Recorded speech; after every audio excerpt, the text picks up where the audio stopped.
আসসালামু আলাইকুম, কেমন আছেন সবাই? আশা করি সবাই ভালো আছেন। এটা ছিল আমার জায়ের হাতের ভর্তা, আর এটা ছিল পটলের ছোলা ভর্তা। আর এই ভর্তাটা কে কে খান অবশ্যই জানাবেন।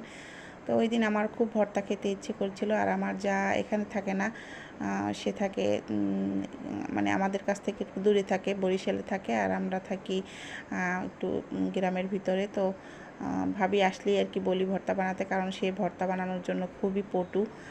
আর ওই দিন আমি পটলের ছোলা, কচি কচি পটল ছিল, আর সেটা ছোলাটা আমি রেখে দিয়েছিলাম। সব কিছু আমি দিয়ে রেখেছিলাম আর কি, পেঁয়াজ, রসুন, কাঁচামরিচ, তারপরে চিংড়ি মাছ সব কিছু দিয়ে, তারপরে পটলের ছোলাটা সেদ্ধ করে আবার একটু হালকা তেলে ফ্রাই করে নিয়েছিলাম। আর সেটাই শুধু বাটাবাটি করার দরকার আছে, কারণ বাটা ভর্তার যে টেস্ট, আর ওইভাবে যদি আপনি ব্লেন্ডারে বা অন্য কিছু দিয়ে করেন তাহলে কিন্তু ওই টেস্টটা পাওয়া যায় না। বাটা ভর্তাটার টেস্টই আলাদা। তো আমি বলছিলাম যে একটু বেটে দাও, কারণ বাটাবাটিতে আমি একদম এক্সপার্ট না। তো ভাবি ভর্তাটা বানাচ্ছিল। আর আজকে আমি 2 ধরনের ভর্তা তৈরি করব, মিষ্টি কুমড়ো ভর্তা আর এই পটলের ছোলা ভর্তা। আসলে ভর্তা পছন্দ করে না এমন কেউ নেই, আর আমার ভর্তা হলে আর কিছুই লাগে না। আর আমার যাও জানে যে আমি ভর্তা পছন্দ করি। তো এই তো পটলের ছোলা ভর্তাটা প্রায় হয়ে গেছে।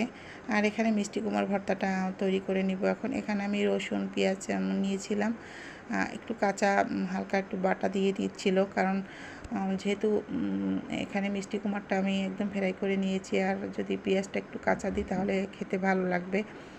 কারা কারা এমন পছন্দ করেন জানি না, হয়তো অনেকের কাছে অন্যরকমভাবে পছন্দ, কিন্তু আমার কাছে একটু ভর্তার ভিতরে যদি কাঁচা পেঁয়াজ থাকে না, তাহলে ভর্তার টেস্টটা মনে হয় যেন ভালো লাগে। কারণ পেঁয়াজটা যদি ফ্রাই করে নিই তাহলে রান্নার মতোই হয়ে যায়, ভর্তার টেস্টটা ওইভাবে পাওয়া যায় না।